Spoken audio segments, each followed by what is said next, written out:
The US isn't one country. You quickly learn it's 50 states, all with slightly different laws. The good news is startup incorporation is almost all in Delaware, so you only have to think about Delaware law.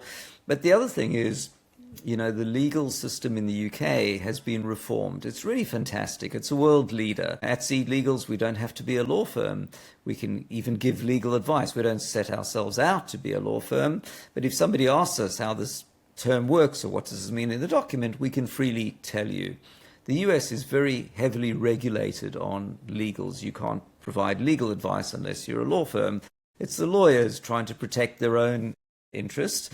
Of course, this is all going to be changing with AI, where ChatGPT is going to tell you stuff regardless, and people just go to ChatGPT because it doesn't charge $900 an hour. It gives you an answer in a second.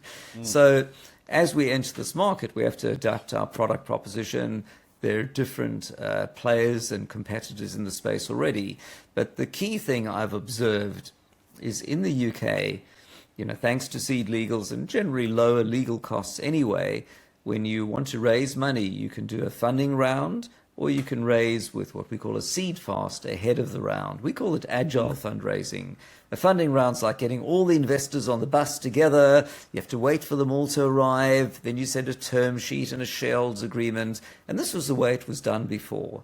But now you can find a single investor. I call it like getting an Uber, and you create a simplified document that says, I give you my money, you'll give me shares later, at a valuation we agree later, and we're good to go.